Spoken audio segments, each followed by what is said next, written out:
Hi everybody, it's Rob and Leslie from the Château de Grifferaie. As you probably noticed, we're back in the United States, and we wanted to just put out a bit of a September update. Stuff continues to go on at the Château. Good things are happening, and we actually have quite a bit of good news, I think, that we can tell you this semester. But yeah, no, we came back end of August, and I'm back to teaching at Multnomah University. We live in the faculty and residence house. Multnomah has been so good to us over the years. I think for 4 years now. They gave us a bit of a job on campus caring for students, which we would have done whether it was a job or not.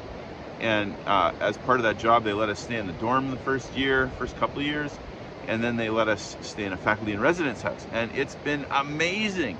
Now, if you watch our videos regularly, you know that we're losing the faculty and residence house. So that is tough. It's been a good little house for us. Okay, we're all settled into our spots.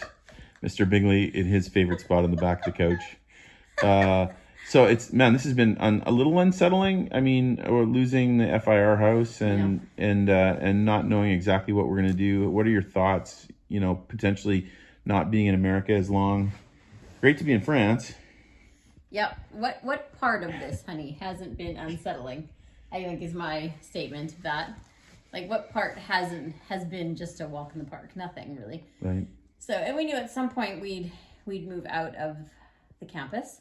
But you know, whenever that happens, you have to go what next. So yes, it's unsettling. Yes, we have to do some packing and purging and all of that, and figure out whether or not we can take stuff back, and whether or not we can figure out all of those documents. Like, I don't know. There's always so many unknowns. I think that's, for me, I don't know about you, but that's my thing I get annoyed at. Yeah, it's really interesting. Hard. Like it's you know, we got a lot of stuff because we had parents die early.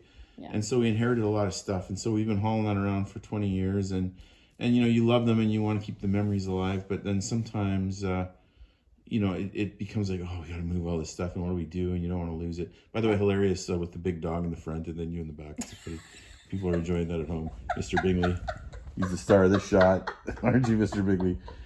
But what kind of stuff are you gonna move to France? Like, are you gonna, you know? Yeah, you know, when we were in our house in Happy Valley, there were more things I had expected I would bring if we were going to do a container. But since then, I've gotten rid of a lot, and now our kids are finally sort of at a place where they're buying houses and getting married and all those kinds of things. So I think they'll take a good chunk. And now that we've been in the Chateau a little while, you know, a lot of North American stuff really doesn't look that great in an old house there. It just kind of looks weird. Not so much the modern versus the antique or anything like that. It's just the ceilings are so high, the walls are so big, everything. Whenever I am working with a client and they upgrade, you know, they move into a bigger house, then I always tell them, you know, get the bootstraps on, because it's going to be pricey if we're going to redecorate a room and stuff, because oftentimes we need bigger furniture. We need more furniture. Now your master bedroom is 3 times the size your last one was. Well, all the pieces can't be itty bitty little pieces that are cheap. They have to be bigger scaled pieces, and they always cost more money. So there's some of those kind of things going on in the Chateau. So some of our pieces are more North American sized houses, furniture. So we'll see what goes and what doesn't go. Kind of thinking it's going to be a lot of boxes. It'll be a lot of dishes. In France, you know how here in North America, we have places like HomeSense and Home Goods and TJ Maxx and Winners, you know, all those kind, where we can find really great home accessories and throws and sheets and, you know, all this stuff that's really great. We don't really have that in France. There are some stores, but not to the same degree that we have here. So that's one of the things that are definitely cheaper here. So most of that I have will definitely be coming to France. Isn't it interesting how like if you're buying an armoire or an antique bed, way cheaper in France. If you're buying like metal cast iron urns, America. Yes, I kept finally, oh my goodness. So I've had black cast iron, you know, urns that are old looking for, I don't know, when did we buy those? A long time ago. 30 years ago. And they have followed us to every house. I have always loved them, and I will be thrilled if we can get those to France. Those are still expensive in France. Anything that's old and good looking is great in France, except for that. I don't know, everyone likes them. Yeah, for some They're reason. just expensive there. Well, back in the United States, and it's great to be back to our cars. And this house that we're losing in May, oh, sad day. It's been so good. But I wish I could take these to France because they work. Now this car I've had for 21 years and bought it when it was, only 1 year old, half price. It was such a great deal. And it's probably time to sell it. It's absolutely tragic. I don't want to sell it, but we're just not here in the States long enough to justify keeping it. So hopefully I'll sell it to one of my kids and, give them a good deal. But if not, gotta do what you gotta do. So yeah, the house has been great and it's been wonderful. And Amy's been living with us too for a couple of years. It's great. She's working full time now, so she's able to go find a place. And we've got to make a plan for next year. Now, maybe you're thinking, well, that's a little bit tricky.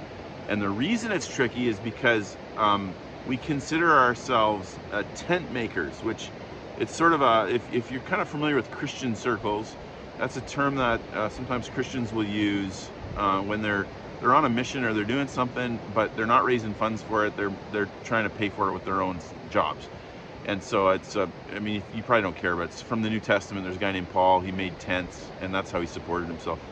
Anyways, that's what we're trying to do with me teaching and Leslie decorating. Now we're over here, we're in France so often that Leslie's sort of shutting down her decorating business.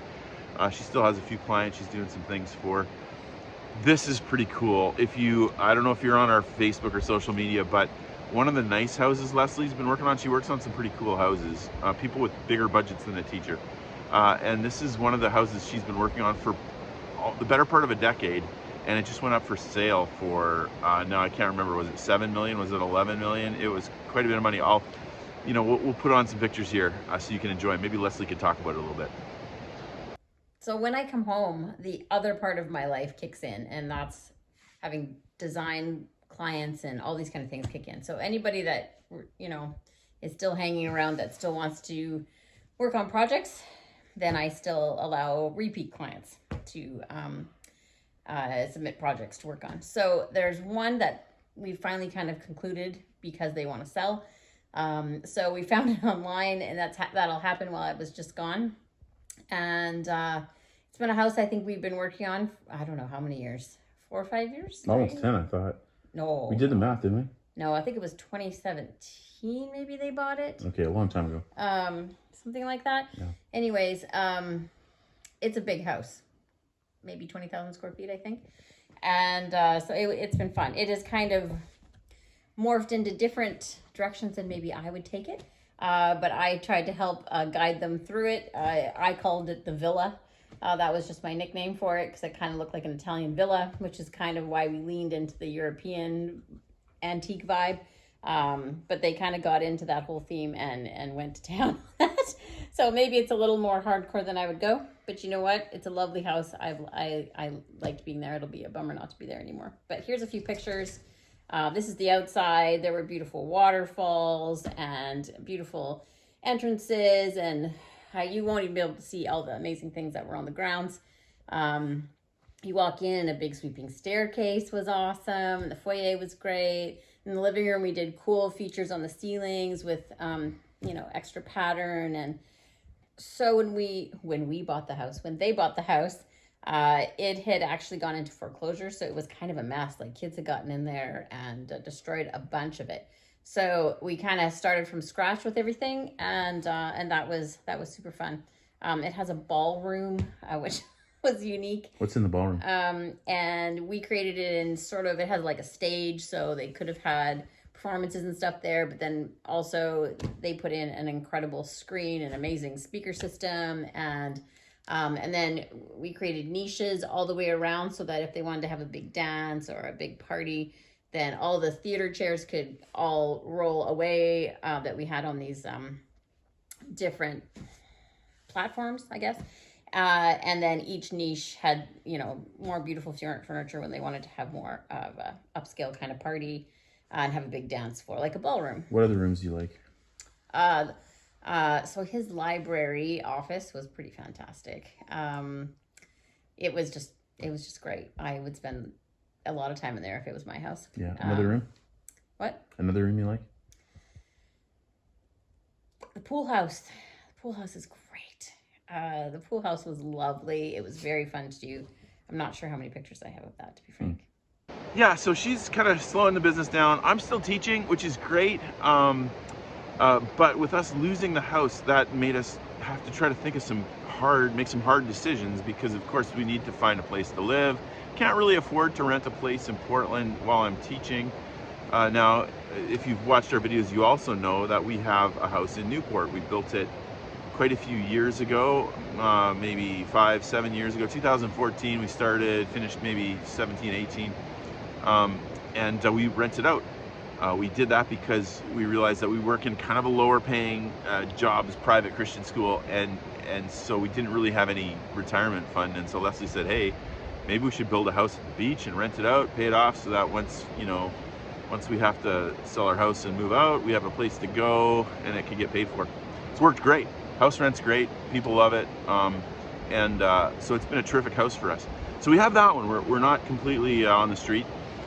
And so probably we've come up with a plan. I think it's a good plan. I also think it's a plan that those of you that love the Chateau will like this plan, because it has us in France more. So I approached my boss, my new boss at Multnomah, and I said, hey, I wonder if there's a way I could drop down to 3/4 time and then maybe just teach one semester really heavy, and then maybe do a few online things the rest of the semester.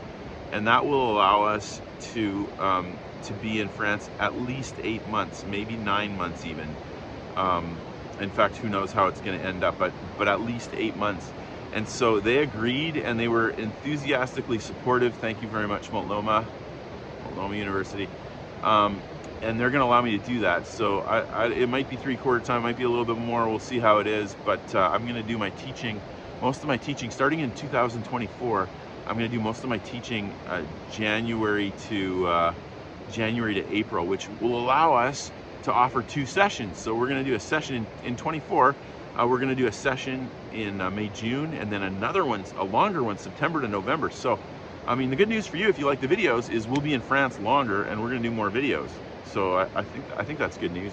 We might even try, depending. I think we're going to be okay financially. It's, a little bit of a pay hit, but we're okay. We have fairly low needs, I think, financially. We might try to do more videos, and that'll help a little bit too. So maybe it'll offset. When we're over there, of course, we can rent out the beach house. So that's the good news.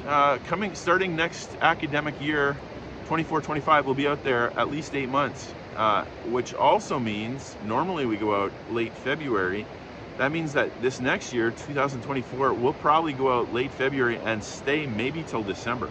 So it's great news for the Chateau, and it's fun for us. It has been hard to be away from the Chateau.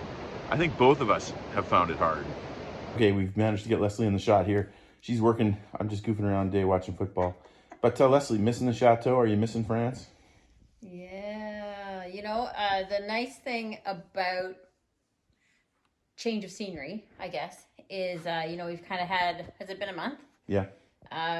Off, I guess I'd say. Is you start getting some sleep, you start relaxing a little bit, even though you've got stuff to do here. It's just different than what we've been doing. You start to get some energy back, and you kind of get in the mood to go work on stuff again. So it's been hard being here because my brain's already going to things that I want to get done over there. And so we have friends there, so I'm always texting Danica going, can you measure this? And can you measure that? And so anyway, yeah, our brains are always sort of there even when we're here. So from my perspective, I'm really happy we have security cameras and we're watching the footage, and I try to capture footage of the roofers working. You can see them coming across. Our friends Jason and Danica have been awesome.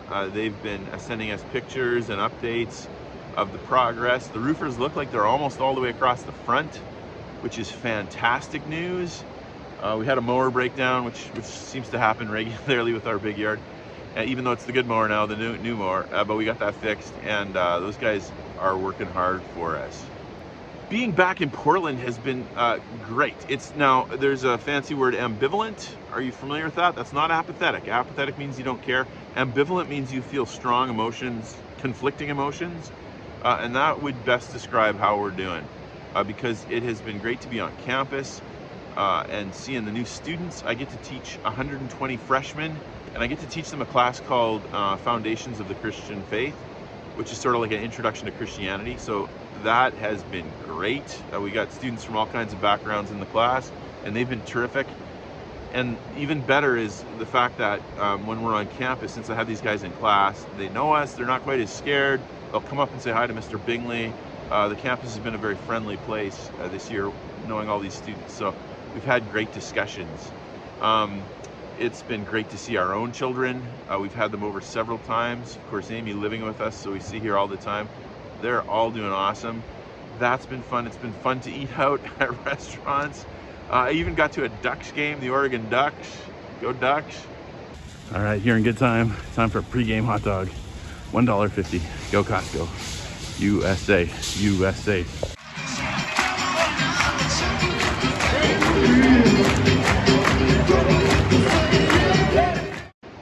Yeah, so I mean, man, you can't argue with that. I mean, that was pretty great. And then, of course, we come out to the beach house on the regular. We're coming out on the weekends a lot, and we're doing some work to try to fix everything up.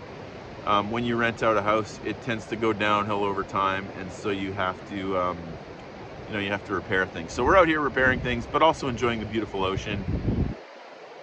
It's a great house. Okay, so what have been the best things? What have been the best things about being back in the States, in Portland? In Portland. I've said this before, clearly the kids, it's been great being able to have them for supper, and I don't know, just being part of their everyday life and hearing about, our son's new job, and of course he's married, so getting to know his wife better, and of course being part of Amy's life. All of that is awesome. And I like the fall. It's the startup of school, and all the students are on campus. There's that, I don't know, there's something about that feeling, and we've had different people give us fruit and stuff that's been ripe, and so I've been able to make some jam, and all those kind of fall kind of things that are kind of fun to do. And I've tried a few new recipes. We're gonna be doing a fall session next year with LBSA, and so because we're in the fall now, I've been really trying to get my head in the game of that kind of food, right? So I've been trying to already tweak menus because it'll be a longer session. Oof, we're gonna need a lot of food. And so I'm trying to find new things and relook at old recipes that I've had that feel fallish, and so that's been fun. I've liked it. Now, moving to another country, and we officially this year changed our French residence to our primary residence, in France. And so that means we're gonna have to start paying taxes in France a little bit more. It also means we're gonna go for like a full-time visa, which is complicated. Changing countries is complicated. For one thing, so we did all the stuff online and gave them all the documents, and then they said they would send a health, doctor's examination, and they want all our immunization and stuff. So we got that arrived a couple weeks after we had left France, and so we were supposed to do an appointment in September. But of course we're not in France. So we wrote them back. They were very nice, said, hey, maybe we can do it in December. So we're fingers crossed, we're praying for that visa to come through. If we don't get that one, we'll get another one. We'll make sure we get back to France. But it's complicated. And also, since we're losing the house, we got to get our stuff to France. And so we're going to try to give as much as we can to our kids, the big furniture. But there's a lot of things you inherit, like your parents' china, and things like that are memories, pictures, accessories. We really want to get them to France, and the cheapest way to do that is a container.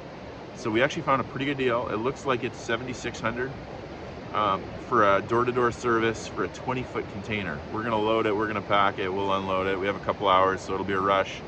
But I think we're gonna do that, and we're gonna take a bunch of stuff over. So we're making the move,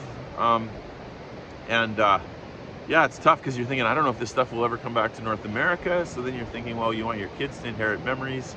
It's all very complicated. But it's a beautiful chateau, and what we're doing with the study abroad program is powerful, and we believe it. I've been reading some of the feedback our students have been giving us. In fact, a number of them made posts on social media as we were putting up our publicity. You maybe saw our publicity video for 24. It's pretty cool. It's our last video. Not very many people watch it because people watch it less when there's no chateau, and I understand that. But it's going to be a couple of great sessions. And good news, we've started opening applications, and I believe as of the time I'm filming this, I think we've had 28 applications. Now that's amazing. We're going to take 50 people, 25 each session probably this year. We haven't fixed the second floor, the deuxième étage, the up there. is not done yet, so that'll allow us to take a few more, but we gotta let the roof finish first.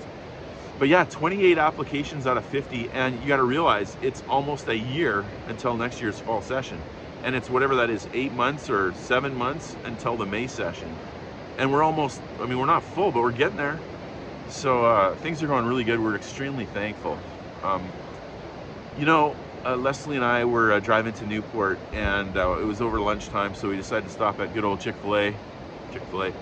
And we were sitting there having a chicken burger, and just thinking to ourselves how fortunate we are. Like, fortunate, I'm not sure, is that the word? Maybe the word is blessed. You know, I always feel funny when people say they're blessed, but it's probably the right word, right? Like, you know, good things have happened to us, people have been good to us, God's been good to us, and we're deeply thankful for all of it. We're deeply thankful to God for the things He's given us and the opportunities He's given us. Now, you know, there's been a lot of hard work, you know, and there's been a lot of strategy, so it's, you know, I'm not trying to downsell that. You know, we all have a part in it, but ultimately, you know, God kind of charts out our course, and so we're very thankful. Man, if I can put in kind of a devotional word at the end, you know, and I think I've said this before, but when we first kind of started our life out, and we knew that we wanted to work in churches, or maybe, you know, focus on a life that was helping people and maybe not making a lot of money, I thought our life was going to be terrible. Like, I thought we were going to be poor. I thought we were going to have to go to countries that were very unpleasant, you know, like super cold or super hot and steamy, or I thought it was going to be scary. And it's been amazing now, 30 years into it, or maybe even 35 years into it since making that decision. Our life has been so good. And, you know, faith is scary, you know, like saying yes. You know, you have an idea and you think it's going to be a good idea, and if you're a Christian, you're thinking maybe, you know, you're asking God if He wants you to do it, and then you got to take a step of faith, and you got to start. And a lot of people in the world don't do it because it's hard, it's risky, and it's uncomfortable, and you don't know how it's going to end. And so we're well into this. We don't know how it's going to end, but we've been amazed at some of the people who have come alongside of us. We have some board members, guys, that are amazing, and they've man, they've given us good advice, and they've helped us, and sometimes they've loaned us money, and sometimes they've introduced us to people that are helping us, and it's just been incredible to watch some of the people God's brought into our life. And thank you to each one of you, like, deeply, you know, bottom of our hearts, thank you. You've validated our faith, and you've allowed us to do this stuff, and so we're not out of it yet. You know, it's going to be an interesting year. With at least reduced salary, and who knows how it works out. Maybe we lose all our salary, but we're going to keep going. We're going to keep trying to do the right thing, and remaining thankful, and getting back to that chateau, and making it beautiful. One more piece of news. We are going to go back in December. We are going to do another 25 days of Christmas. I'm staying a little longer to keep teaching because the students, you know, I got a lot of teaching this semester, so I won't get out there quite as early. But by Advent, we're going to try to shoot another 25 videos in 25 days. And I hope you'll come along for the ride. It'll be fun. It was just going to be me, but then the French government said, no, we need you both to come to the doctor. And so we're both going to fly out. I don't know if Bingley will make it.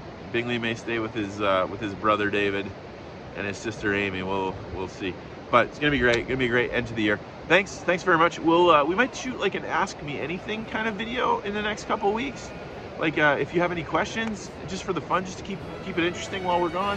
So if you have any questions that you'd like to send to us, why don't you put them in the comments, and we'll get to it next video if you don't mind. That'll be fun. Leslie and I will just sit down together. So thanks for watching. Thanks for subscribing, liking the video, and comments, all of that. Have a good rest of the fall, everybody.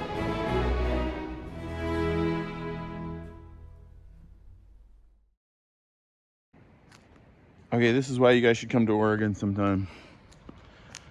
Give me a second, I'll show you this.